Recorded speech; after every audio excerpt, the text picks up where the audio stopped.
ఆ దేవదేవునికి, ఆయన ప్రియ కుమారుడు, ఈ లోక రక్షకుడు, మనందరి విమోచకుడైన యేసుక్రీస్తు ప్రశస్తమైన నామము ద్వారా వేలాది స్తుతులు స్తోత్రాలు సమర్పిస్తూ ఉన్నాను.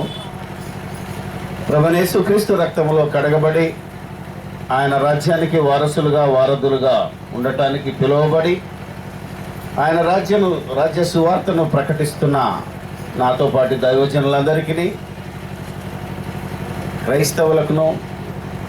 క్రైస్తవులు కాకపోయినా మరి ఈ గ్రామంలో ఉన్న నా రక్త సంబంధికులైన వారికి, దేవుని ప్రజలందరికీ ప్రభువైన యేసుక్రీస్తు నామములో నా వందనాలు, శుభములు తెలియజేస్తూ ఉన్నాను. సర్వోన్నతుడైన దేవుని అనాది సంకల్పం మేరకు యేసుక్రీస్తు శిలువలో చేసిన త్యాగం వలన మనం ఈరోజు ఈ రీతిగా మరి గ్రామంలో కూడుకోవడం జరిగింది. దాదాపు 1959 అనగా 1959 మార్చి 16వ తారీఖున మరి నేను ఈ గ్రామంలో జన్మించడం జరిగింది. కొన్ని పరిస్థితుల వలన మరి నేను ఈ ఊరు నుంచి మా అమ్మ నాన్న సాయిగూడెం అనే గ్రామానికి వలస వెళ్ళడం జరిగింది.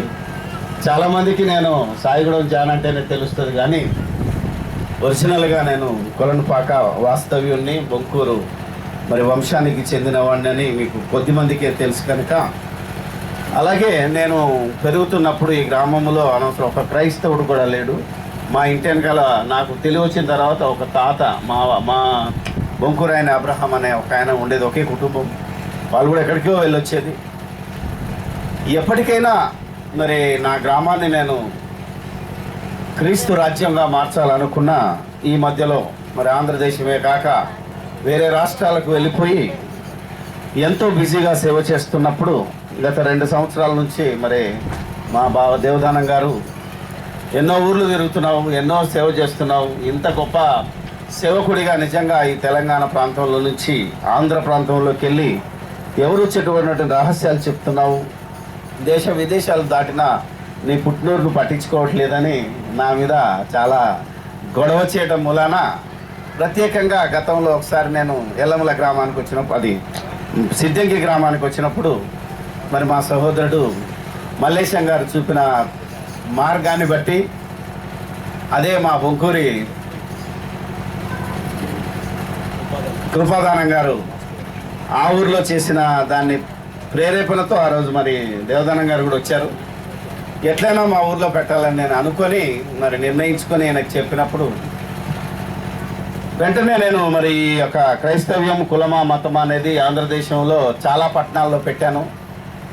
హైదరాబాద్లోనైతే మరి ఇన్స్టిట్యూట్ ఆఫ్ బైబిల్ టెక్నాలజీలో దాదాపు 3.5 గంటలు మాట్లాడాను. ఇప్పుడు అవకాశం మనకు లేదు.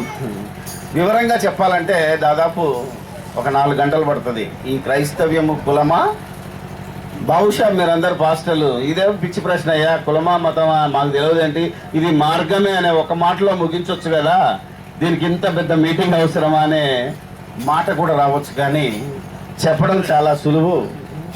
కానీ కులం పునాదులు ఎక్కడున్నాయి, మతం పునాదులు ఎక్కడున్నాయి? ఇప్పటికీ క్రైస్తవులు అనేక మంది, నాట్ ఓన్లీ కొద్దిమంది కాదు, 90% మా మతంలో చేరండి అనే భాషను వాడుతున్నారు. అవునా కదా? ప్రభుత్వం కూడా క్రైస్తవ్యాన్ని ఒక మతం చేసి అనవసరంగా, అవునా కదా, క్రైస్తవ్యం కూడా అన్ని మతాల్లాగే ఒక మతాన్ని చేసింది. కానీ ఒక క్రైస్తవుడు కూడా ఇది మాది మతం కాదు, మేము మార్గం గనక మతం అనే మాట వాడకూడదు అని ఒక క్రైస్తవుడు ఈ దేశంలో కోర్టుకు వెళ్ళిన దాఖలాలు లేవు. అదే హిందువులైతే హిందుత్వం అనేది మతం అని అంటే మాది మతం కాదు, ఒక జీవన విధానం అని వాడు సుప్రీంకోర్టులోకి వెళ్ళి ప్రకటించి వచ్చాడు. కానీ క్రైస్తవులము మతం అనగానే నోరు మూసుకొని కూర్చొని మతపరమైన రిజర్వేషన్ ఇచ్చారు. ఏంటో తెలుసు కదా మీ అందరికీ, BCC అంటే క్రైస్తవ్యాన్ని ఒక మతం చేశారు. అలాగే క్రైస్తవ్యాన్ని ఒక కొత్త కులం చేసి దానికో రిజర్వేషన్ 1% ఇస్తే హాయిగా చంకలు గుద్దుకొని దానికోసమే ఆనందంగా ఉన్నారు తప్ప అసలు ఈ మతం అనే విషయాన్ని, BCC అనే ఈ రిజర్వేషన్ వాడుకున్న క్రైస్తవుడు నరకానికి వెళ్తాడు అనే విషయం ఎంతమంది పాస్టర్లకు తెలుసు? ఆలోచించాలి మీరు. ఎందుకంటే గవర్నమెంట్ ఇచ్చిన ఈ రిజర్వేషన్ను బీసీసీని వాడుకున్నాం అనుకో, క్రైస్తవం కులం అని ఒప్పుకున్నట్టే, అంతే కదా, బ్యాక్వర్డ్ కాస్ట్. అలాగే దీన్ని ఒక మతం అని ఒప్పుకున్నట్టే, రిజర్వేషన్ వాడామంటే ఒప్పుకున్నట్టే. ఒకవైపు క్రైస్తవులు అయితే మనం రిజర్వేషన్ పోతుందని ఈ దళితులందరూ ఏం చేస్తున్నారంటే క్రైస్తవులని బహిరంగంగా చెప్పుకోలేని దశ. అవునా కదా, క్యాస్ట్ సర్టిఫికేట్ కోసం నానా తంటాలు పడి ఇంట్లో ఒక పేరు బయట ఒక పేరు. అవునా కదా, గుళ్ళు ఆలోచించాలి, ఒక పేరు ఉంటుంది. ఇంటికాడ అబ్బసాయిలు అయితే చర్చిలో అబ్రహాం అంటారు, ఊర్లో పెంటయ్య అయితే సావుకో పెళ్ళికో పేతురు అంటారు. అవునా కదా, ఇలాంటి భయంకరమైన దశలో మనం బ్రతుకుతున్నప్పుడు పేరు మార్చుకోవడం అవసరమా? కులం మారుతుందా ఎక్కడైనా? మతం మారుతుందా ఎక్కడైనా? మతం అంటే ఏంటి, ఎక్కడ పుట్టింది, దాని పునాదులు ఎక్కడున్నాయి అని నేను ఈ ఆంధ్రదేశమే కాదు, మహారాష్ట్ర, కర్ణాటక, తమిళనాడు అన్ని రాష్ట్రాల్లో పోరాడుతూ దాని గురించి నేను ఎన్నో సెమినార్లు పెడుతూ చాలా పుస్తకాలు రాశాను. ఈరోజు హిందువులందరూ మన మీద దండయాత్ర, ముస్లింలందరూ దండయాత్ర చేస్తున్నప్పుడు బలవంతపు మత మార్పిడి సాధ్యమేనా?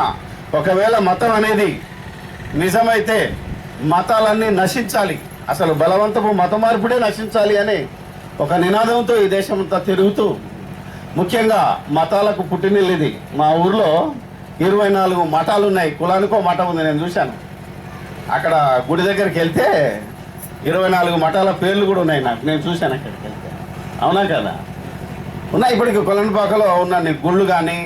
అవునా కదా, రాసినాయట. మా నాయన చెప్పేవాడు, ఇక్కడ 1 లింగము 101 చెరువు లేనన్నోడికి ఒక బూతు మాట కూడా చెప్తారట. అంత భయంకరంగా ఉన్న ఈ ఊర్లో నేనొక్కనే రక్షింపబడితే మరి నా కుటుంబం ఉంది, ఇంకా మా చిన్నాన్నలు ఉన్నారు, మా మేనత్తలు ఉన్నారు, మా పాలోళ్ళు ఉన్నారు, ఎవరు చాలామంది యేసుక్రీస్తుని అంగీకరించలేదు. అందుకే మాకు ఈ రావడం కూడా కొన్ని ఇబ్బందిగా ఉన్నా, చావులకు పండగలకు వాటికి వచ్చినా నేను ఎవరిని ఇక్కడ బలవంతం చేయలేదు. ఇక్కడ మా వాళ్ళు ఉన్నా కానీ నువ్వు యేసు ప్రభుని నమ్ముకో, దేవుణ్ణి నమ్ముకో అని నేను ఎందుకు చెప్పలేదు అంటే, బైబిల్ ప్రకారంగా ఏ ఒక్కరిని మనం బలవంతం కూడా చేయకూడదు. అందుకే ఎవరిని వారికి ఉన్న అనుమానాలు తీర్చడానికే, వాళ్ళకే కాదు వాళ్ళలో మనం అనుమానాలు ఎక్కువ పెట్టాం కనుక, క్రైస్తవుడు అనగానే ఏం చేయాలంటే మన బొట్టును తీసేయాలి, మన గాజులు తీసేయాలి, సొమ్ములు తీసేయాలి, తెల్ల బట్టలు కట్టుకోవాలి, ఇలా ఒక రకమైన ముండమోపితనంతో కనబడాలనే ఒక ఆకారం చూసి భయపడి అనేకులు క్రైస్తవులు కాకుండా పోయిన సందర్భాలు ఉన్నాయి. అలాగే పేరు మార్చుకుంటే మాకున్న అన్నీ పోతాయి కనుక అలా భయపడే వాళ్ళు ఉన్నారు. కాబట్టి ఇలాంటి భయాలన్నిటినీ పొడగొట్టి, క్రైస్తవ్యం అంటే పేరు మార్చుకోవాల్సిన పని లేదు, రూపాన్ని మార్చుకోవాల్సిన పని లేదు, నీ కులము మారదు, అసలు ఇది మతమే కాదు అని ఊరు వాడలో చెప్తున్న నేను మన ఊరిలో ఎందుకు చెప్పకూడదనే ఆలోచనతో మీ ముందుకు వచ్చాను. కాకపోతే పాస్టర్ గారు చెప్పినట్టు ఈయన మరీ ఆయనకి ఏవో తెలియదు కనుక మీ అందరు కూడా తెలుసు ఆయన. అవునా కదా, ఒక పాస్టర్ అసోసియేషన్ జరిపితే ఇంకా ఘనంగా జరిగేదని కొందరు నాతో మాట్లాడారు. ఈ కరపత్రాలు నా బుక్స్ అన్ని విజయవాడలో ప్రింట్ అవుతావు కనుక ఒక 3 వారాల క్రితమే నేను వానికి ఆర్డర్ ఇచ్చాను కనుక త్వరపడి వచ్చేసాయి. ఈ లోపల ఊరు పేర్లని పెట్టాను. మీకు చూస్తే కరపత్రంలో లేని ఊరి పేరు మరొకటి కనబడుతుంది, రాజపేట, ఇంకా చేరియాల. ఈ ప్రాంతాలన్నింటినీ కలుపుకోవాలని యునైటెడ్ పాస్టర్ ఫెలోషిప్ తరఫున ఈ ఒక గ్రామమే కాదు, నా పుట్టిన ఊరు నేను పెరిగిన ఒకప్పుడు చెప్పులు లేవు, చెడ్డీ లేకుండా నేను ఈ గ్రామంలో తిరిగాను. ఈరోజు ఒక ఆఫీసర్గా నేను తిరుగుతూ నా సొంత జీతంతో ఇన్ని ఊర్లు తిరుగుతూ ఇన్ని చేస్తూ నాకున్న టీం చూశారు కదా మీరందరూ, ఇప్పుడు వచ్చిన వాళ్ళందరూ. నేను అందరినీ వాళ్ళు సంపాదించుకుంటూ వాళ్ళ సంపాదనతో ఇప్పుడు వచ్చాం. మేము తెలుసుకోలేదు మీకు ఎవరికి, మేము ఇక్కడ ఎవరెవరు డబ్బులు ఇచ్చుకునే వాళ్ళం కాదు. ఆల్రెడీ మా అల్లుడికి తెలుసు, ఏలియాకి తెలుసు. అవునా కదా, మేము ఎలా ప్రకటిస్తామో. సునీల్ ఆయన బండి ఇచ్చాడు, మేము డీజిల్ పోసుకున్నాం. వాళ్ళందరూ ఎక్కడికి వెళ్ళినా మరొక మాట చెప్తాను నేను, ఎక్కడికి వెళ్ళినా మమ్మల్ని డేట్ అడ్వాన్స్గా బుక్ చేసుకొని మాకు డబ్బులు ఇచ్చి పిలుస్తున్నారు. మాకు టైం లేకపోయినా వాటన్నిటినీ కాదని సునీల్ టీము, నేను, మా టీం అందరూ ఉద్యోగాలు మానుకొని మేము వచ్చాం. వచ్చిన సంగతిని ఇదంతా ఎందుకు చెప్తున్నానంటే, కొంచెం మీకు మా గురించి తెలియచేయాలని. మీ ఊర్లో కనుక ఎక్కడైనా ఇలాంటి ప్రోగ్రాం కావాలన్నా మా ఛార్జీలు పెట్టుకొని మేము వస్తాం. సాధ్యమైనంత వరకు మీరు ఇలా షెల్టర్ ఇచ్చి భోజనం పెడితే ప్రతి ఊర్లో ఇంతకంటే గొప్పగా ఘనంగా చేసి ఈ పరిసర ప్రాంతాలన్నిటిలో దేవుడు ఎవరు, యేసుక్రీస్తు ఎవరు, క్రైస్తవుడు ఎవరు, పరిశుద్ధాత్మ ఎవరు, ఇలా అన్ని సంగతులను వివరంగా ఒక్కొక్క రోజు సాయంత్రం అయితే సాయంత్రం, ఉదయం అయితే ఉదయం తిరిగి మనం ఈ ప్రాంతాన్ని క్రీస్తు రాజ్యంగా మార్చేద్దాం. ఇది ఎక్కడెక్కడో చేస్తున్నారు, మన ప్రాంతంలో తక్కువ ఉంది. ఎందుకంటే ఈ సువార్త అనేది చాలా తక్కువ ఈ తెలంగాణ ప్రాంతాలలో. అవునా కదా? మీరు ఆలోచిస్తే ఆంధ్రలో అయితే ఇంటికి వచ్చి ఉంటుంది, ప్రతిరోజు ఒక మీటింగ్ జరుగుతుంది. అవునా కదా? మీరు ఆలోచిస్తే మనకి ఇంకా ఎడ్యుకేషన్ తక్కువ కనుక మిమ్మల్ని ఎడ్యుకేట్ చేయాలని ఆశపడుతూ ఈ మీటింగ్ పెట్టాను. దయచేసి మీకు దీంట్లో టూకీగా కొన్ని ప్రశ్నలకు మాత్రమే సమాధానం దొరుకుతుంది, ఎందుకంటే టైం తక్కువ ఉంది కనుక. ఫస్ట్, కులం. అసలు ఈ భారతదేశంలో ఈ కులం ఎలా పుట్టింది? కడుపులో అమ్మ కడుపులో ఉన్నప్పుడే నువ్వు మాదిగోడివి, నువ్వు మాలోడివి, నువ్వు చాకలోడివి, నువ్వు ఇలా కుమ్మరివాడివి, నువ్వు గౌడవాడివి, ఇలా అన్యాయంగా మనిషి దేవుని స్వరూపంలో ఈయన ఉన్న మనిషి అమ్మ కడుపులో పడ్డప్పుడే కులం పేరు మీద సామాజిక న్యాయం లేని దశలో ఉన్నాం. ఇలా వెలువలాడుతున్న ఈ దేశానికి మనుషులంతా ఒక్కటే, మానవుడికి స్వతంత్రం కావాలి. ఈ కులము, మతము, ఈ ప్రాంతము, ఈ ధనము, వీటిలో బంధింపబడిన మీరందరూ మంత్రాలు, మాయలు, చేతబడులు, ఇవన్నిటిలో నుంచి మీరు బయటికి రావాలనే ఉద్దేశంతో సర్వశక్తిమంతుడైన దేవుడు యేసుక్రీస్తును 2000 సంవత్సరాల క్రితం మరి ఇజ్రాయేల్ దేశంలో ఆయన పుట్టినప్పుడు ఆ దేశంలో కులాలు ఉండవు. ఫారెన్లో ఎక్కడ కులాలు ఉండవండి. ఓన్లీ ఈ కులం గొడవ అనేది ఎక్కడుందంటే దరిద్రంగా మన భారతదేశంలోనే ఉంటుంది. ఈ కులాన్ని పుట్టించినవాడు ఎవడంటే మను అనేవాడు. ఉత్తర భారతదేశంలో సింధు నది అనే పరివాహక ప్రాంతంలో ఆ జీవన విధానాన్ని ఆర్యులు అనేవాళ్ళు, ఏదైతే ఇప్పుడు ఇరాన్, ఇరాక్ అనే దేశాల పేర్లు చెప్తున్నామో అక్కడ చెదిరిపోయిన యూదులే ఖైబర్ బార్ అనే కనుమల గుండా సింధుస్థాన్ అనే ప్రాంతానికి వచ్చి సింధు నది పరివాహక ప్రాంతంలో జీవన విధానాన్ని ఏర్పాటు చేసుకున్న ఆ హిందువులుగా పిలువబడుతున్న వారే ఈ కులానికి, ఈ భారతదేశంలో కులానికి పునాదులు వేసి, ఒకడు తల నుంచి పుట్టాడు కాబట్టి వాడు కిరీటంగా ఉంటాడు, అందుకే వాళ్ళు బ్రాహ్మణులని. ఒకడు భుజాల నుంచి పుట్టాడు, ఒకడు కడుపు ఉదరు నుంచి పుట్టాడు, కడుపులో నుంచి పుట్టినవాడు వైశ్యుడని, ఈ భుజాల నుంచి పుట్టినవాడు క్షత్రియుడని, కాళ్ళ నుంచి పాదాల నుంచి పుట్టినవాడు శూద్రుడని. ఈ శూద్రుల్లో చాలా మందికి తెలియదు. మాలమాదిగోళ్ళు, దక్కలు, చిందోళ్ళే అంటరాని వాళ్ళు అనుకుంటున్నారు తప్ప వేదాల్లోనికి వెళ్ళినా, ధర్మశాస్త్రంలోనికి వెళ్ళినా శూద్రులు అంటే బహుజనులు అందరంటే బీసీస్ అంటారు. బీసీస్ అంటే ఈవెన్ కమ్మరి, కుమ్మరి, ఏదైతే వీళ్ళందరూ ఉన్నారో, గౌడ, వీళ్ళందరూ ఒకే జాతికి చెందిన వాళ్ళ శూద్రులే. వీళ్ళంతా బ్రాహ్మణుల దృష్టిలో అంటరాని వాళ్ళే. అసలు దేవుని స్వరూపంలో పుట్టిన మనిషి ఒకరిని ఒకడు అంటరాని వాడేంటి, ఒకరిని ఒకడు అంటుకోకపోవడం ఏంటి అనేదే మన బలహీనత. అయినా ఇప్పటికీ వాళ్ళకేదో గొప్ప జ్ఞానం ఉందని దళితులు కానీ, బహుజనులు కానీ వాళ్ళని ఒక దేవుళ్ళుగా చూస్తున్న ఈ తరుణాన యేసుక్రీస్తు భూమి మీదకి వచ్చి, ఎవరే పిచ్చోడా, దేవుని స్వరూపంలో పుట్టిన మనుషులందరూ దేవుళ్ళేరా, మీరంతా కారణ జన్మలు, మీరంతా దేవునితో సమానులు కనుక ఈ లోకంలో ఒకడు దేవుడని, ఒకడు ఎక్కువ వాడని, ఒకడు తక్కువ వాడని ఏది లేదు కనుక మీరందరూ ఆ పాపం అనే చీకటి నుంచి బయటికి రావాలని సువార్తను మీకు అందించడానికి వచ్చినప్పుడు ఆ యేసుక్రీస్తును ఒకనాడు సిలువేసిన యూదులే, యేసుక్రీస్తును చంపిన యూదులే ఈరోజు భారతదేశంలో బ్రాహ్మణ అవతారం ఎత్తి దానికి బుక్ రాశానండి, ఆ యూదులే బ్రాహ్మణులని.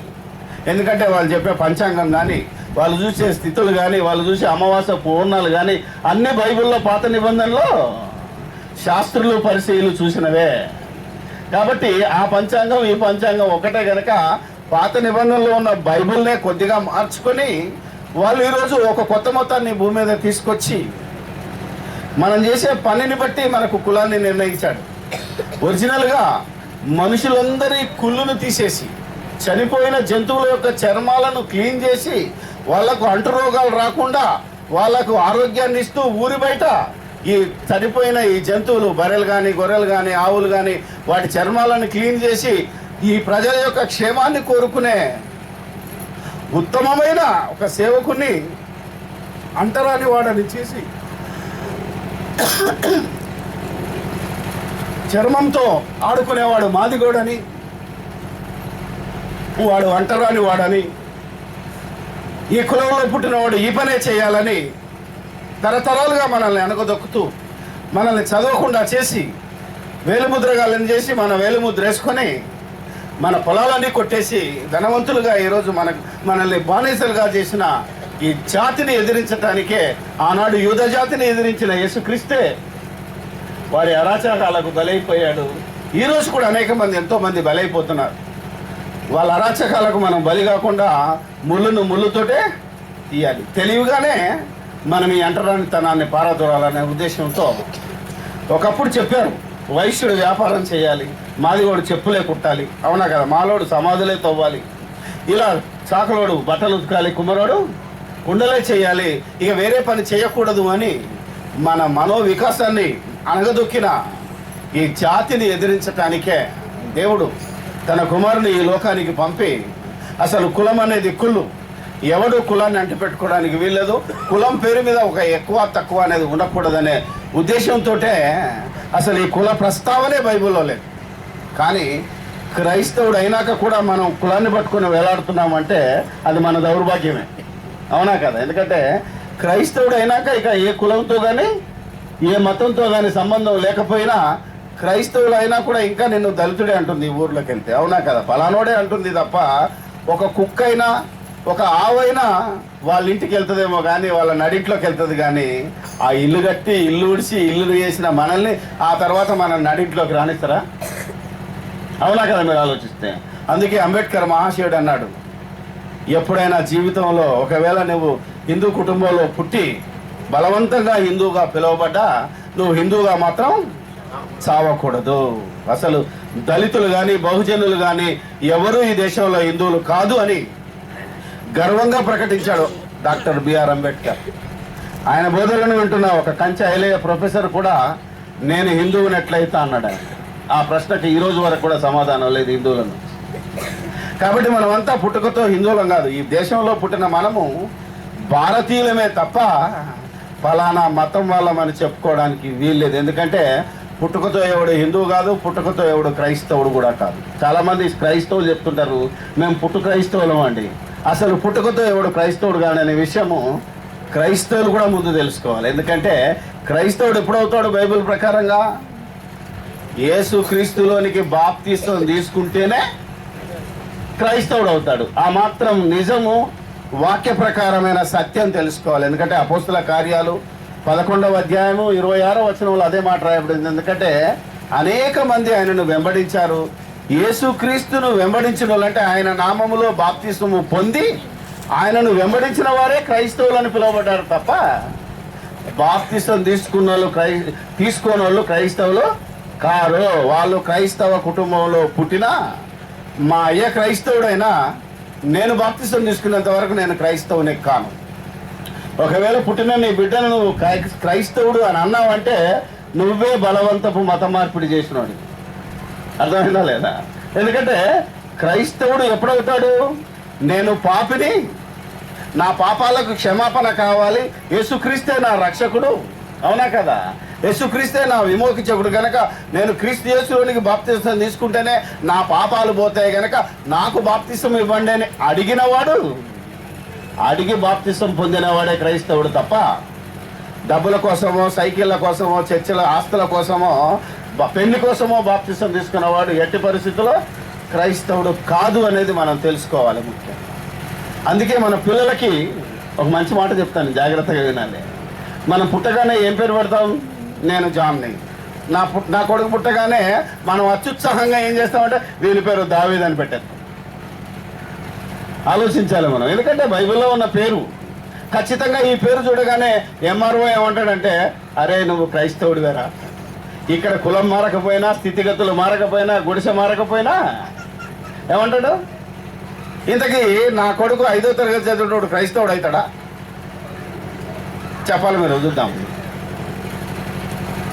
అవుతాడా? కాడు. ఎందుకు? వాడు చిన్నపిల్లోడు, వాడు పసిపిల్లోడు, వాడికి దేవుడు అంటే తెలియదు, దయ్యం అంటే తెలియదు, పాపం అంటే తెలియదు, పుణ్యం అంటే తెలియదు. నువ్వు వాడిని దావీదు అని చెప్తున్నావు. ఇంతకీ దావీదు క్రైస్తవుడా? ఈరోజు మీకు చెప్పాల్సిన అంశం అదే. దావీదు క్రైస్తవుడా? చాలామంది అబ్రహాం అంటారు. అబ్రహాం క్రైస్తవుడా? ఇస్సాకు క్రైస్తవుడా? వీళ్ళందరూ కాదు, ఈ పేర్లు పెట్టుకొని మేము క్రైస్తవులను ఊరేగేసరికి గవర్నమెంట్ వాడు మనల్ని తొక్కుతున్నాడు. కాబట్టి ఆడు చేసే మోసానికి మనం ఎలా సమాధానం ఇవ్వాలి? అవునా కదా? దావీదని పేరు పెట్టుకొని ఎంఆర్ఓ ఆఫీస్ చుట్టూ క్యాస్ట్ సర్టిఫికేట్ కోసం తిరిగి అబద్ధం ఆడి తప్పుడు సర్టిఫికేట్ మేము క్రైస్తవులం కామనే మన ఇంటికి రాగానే బైబుల్ దాచేసి సిలువ దాచేసే కంటే అసలు నిన్ను పేరేవుడు పెట్టమన్నాడు అనేది ఆలోచించాలి. క్రైస్తవుడు కాగానే పేరు మార్చుకోమని బైబిల్లో ఉందా? ఎక్కడనుందా? ఉండదు.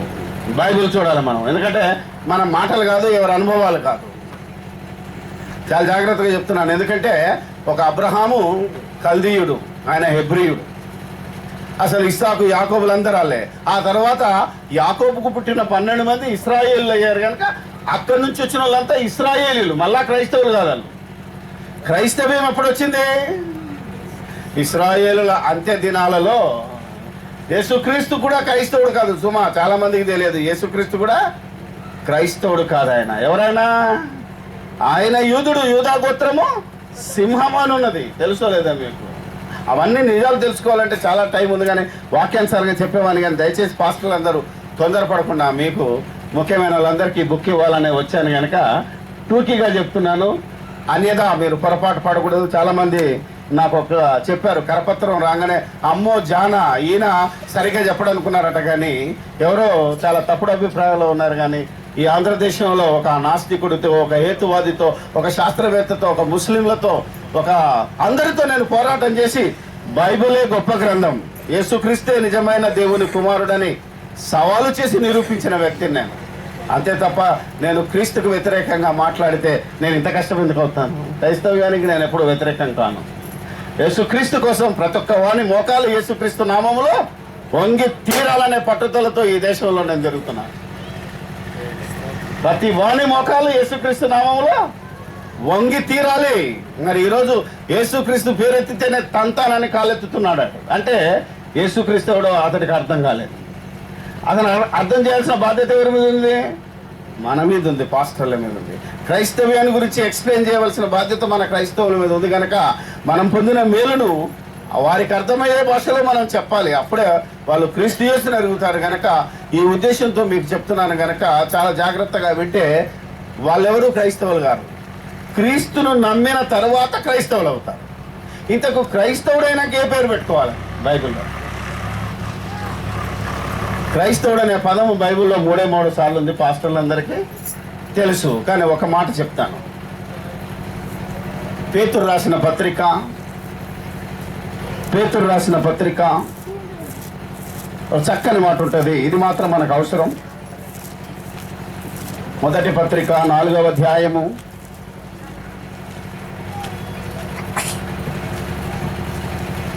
12వ వచనం నుంచి మాట్లాడితే 16వ వచనంలో చదువుదాం.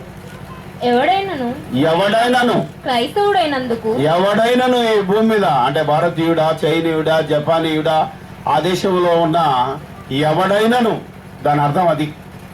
అలాగే క్రైస్తవుడైనందుకు బాధను అనుభవించిన ఎడల అతడు సిగ్గుపడక ఆ పేరును బట్టియే దేవుని మహిమపరచాలి. ఎవడైనాను క్రైస్తవుడైనందుకు ఆ పేరు అంటున్నాడు. ఇంతకీ ఏ పేరు? క్రైస్తవుడు అనేది ఒక పేరా? అందరూ క్రైస్తవులు. ఇప్పుడు ఎవరు క్రైస్తవులు అవుతున్నారు భారతదేశంలో? మనమంతా పుట్టుకతో, మన తాతలు ఏమన్నా బై బర్త్ క్రిస్టియన్స్ కారు కదా.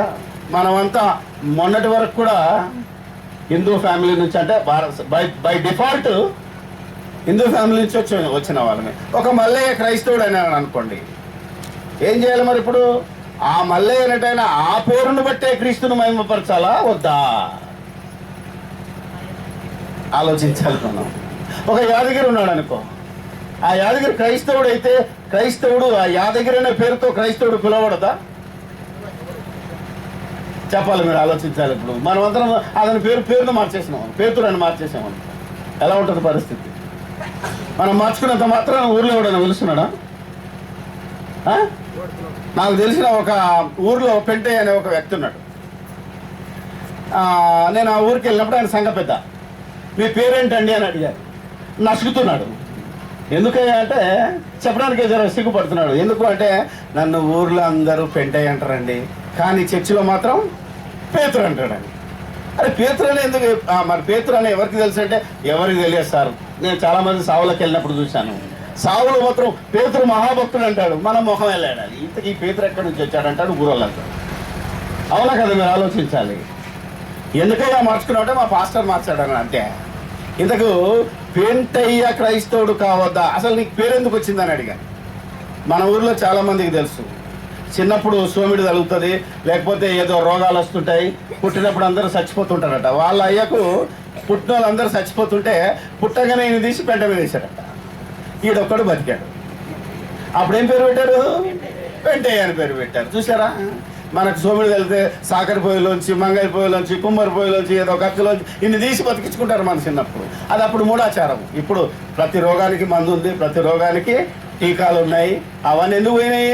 ఎందుకంటే అప్పుడు తెలియని దశ, ఇప్పుడు తెలిసిన దశ. కాబట్టి పెంటయ్య అని పేరు పెట్టి నేను బతికిన కాబట్టి పెంటాను. నువ్వు ఆ పేరుతోనే పిలువబడు. ఆ పేరును దేవుడు జీవగ్రంథంలో రాసుకుంటాడు అంతే తప్ప పేతురు అయితేనే రాసుకుంటానని బైబిల్లో లేదు. కనుక నువ్వు పేతురు పెట్టగానే గవర్నమెంట్ అంటాడు వీడు మరకపోయినాడు క్రైస్తవుడని ముద్రేసి సర్కారు వారి ద్వారా స్వతహాగా ఈ దేశంలో కులం ఉందని రాజ్యాంగం రాసింది కనుక కులపరంగా నీకు వచ్చే రిజర్వేషన్ రాకుండా గవర్నమెంట్ నిన్ను నొక్కేస్తుంది. అందుకనే నిన్ను పేరెవడు మార్చుకోమన్నాడు. పేరు మార్చుకోవాల్సిన అవసరం లేదు. మరి క్రైస్తవుడైతే ఏం మారాలి? రూట్ మారాలా? గలతీలకు రాసిన పత్రిక. ఎందుకంటే ఒక మతానికి కొన్ని హద్దులు ఉంటాయి, కొన్ని రూల్స్ ఉంటాయి. కానీ మార్గంలో వెళ్ళేవాడికి రూల్స్ అండ్ రెగ్యులేషన్స్ ఉండవు. అంటే ఇలాంటి పద్ధతులు, ఆచారాలు ఉండవు. అవునా కదండి? మీరు ఆలోచించాలి. మార్గంలో వెళ్తున్న వాడికి ఉండవు. అందుకే క్రీస్తు మార్గంలో వచ్చిన వాడికి బైబిల్ ఏమన్నదంటే క్రీస్తు యేసునందున్న వాడికి ఏ శిక్ష విధియు లేదు. ప్రయాణం చేస్తున్నాం అనుకోండి, మనం బండి ఎక్కాం, పక్కనున్నోడు ఏ కులం వాడని చూస్తామా? సీటు ఖాళీ ఉంటే వాడు బాబునాడైనా మాధవుడైనా పక్కకు కూర్చుకోవాలి సచ్చినట్టు. ఎందుకంటే మనం వచ్చి దిగిపోయేదాకా. అవునా కదా? ఆడేస్తే మనం తినాలా, మనం ఇస్తే ఆడు తినాలి. ఈ ప్రయాణంలోకి వెళ్ళినప్పుడు ఏ కట్టుబాట్లు ఉండవు. అదే ఊర్లో కూర్చున్నావు అనుకో, నువ్వు మతం అన్నావు అనుకో, వీడు 90కి రావద్దు నేను. చూసారా? అందుకే మతానికి ఉన్న రూల్స్, మార్గానికి ఉన్న రూల్స్ మారుతాయి. కనుకనే యేసయ్య ఎప్పుడు చెప్పాడు, నేను మతాన్ని స్థాపించడానికి రాలేదు, నేనే మార్గము, నేనే జీవం అన్నాడు. తప్ప ఈ మార్గాన్ని మనం నొక్కి చెప్పాలి. ఇది మార్గమే తప్ప మతం కాదు. మతం మార్చుకోవాల్సిన పని లేదు. అందుకనే గలతీయులకు రాసిన పత్రికలో క్రైస్తవుడు కాగానే రూపం మార్చుకోవాలని ఉందా అని కనుక మనం ఆలోచిస్తే దేవుడు ఒక మాట చెప్తున్నాడు. దేవుడు నరుని యొక్క పై రూపాన్ని చూడడు. 2వ అధ్యాయము 6వ వచనం. ఎన్నికైన వారుగా ఎంచబడిన వారి యొద్ద నేనేమీ నేర్చుకునలేదు, వారెంతటి వారైనను నా లక్ష్యము లేదు. దేవుడు నరుని వేషము చూడడు. నరుని వేషము చూడడు అంటే నువ్వు ఏ వేషంలో ఉన్నావో చూడడు, కానీ నీ మనస్సును ఎరుగుతాడు. చాలా జాగ్రత్తగా వినాలి. నీ హృదయ రహస్యాలు ఎరిగిన దేవుడు నీ మనసును చూస్తాడే తప్ప మనిషి అయితే పై రూపాన్ని చూస్తాడు. ఈరోజు మనమంతా ఎక్కడ మోసపోతున్నామో తెలుసా? అబ్బో మంచి వేషం వేసుకొని, తెల్ల బట్టలు వేసుకొని, నల్లట్ట బైబిల్ పెట్టుకొని హల్లెలూయా ప్రైజ్, అబ్బో వీడు చాలా భక్తుడు, వందనాలు సార్ అంటున్నాం. అవునా కదా? వాడు వచ్చి అన్నా నమస్తే, అక్క నమస్తే అని మళ్ళా నమస్తే అంటావు. కానీ నువ్వు ఈ రూపాన్నే చూసి భక్తుడు అనుకుంటున్నావు, కానీ ఈ నమస్తే పెట్టేవాడి మనసులో ఏముంటుందో తెలుసా? బిడ్డ నాకు దొరకవా, దొరికినప్పుడు నీ బొక్కలు ఎరగొడతాను అనుకుంటాడు మనసులో. అవునా? ఇది ఎవడు చూస్తాడు? ఇది దేవుడు చూస్తాడు. ఇది మారాలి, నమస్తే పెట్టగానే కాదు. అందుకనే నీ వేషం కానీ, నీ భాష కానీ, నీ వ్యవహారం కాదు మారవలసింది. నీ బుద్ధి మారాలి, నీ మనస్సు మారాలి, నీ జీవన విధానము మారాలి. కానీ ఇది చెప్పకుండా సులువైంది ఏముందంటే తెల్లబట్టలు వేసుకోమ్మా. అవునా కదా? మీరు ఆలోచించగలిగితే ఈ మార్చుకోమ్మా అనేది ఈజీ కనుక మనం ఈరోజు చెప్తున్నాం. నా జీవితం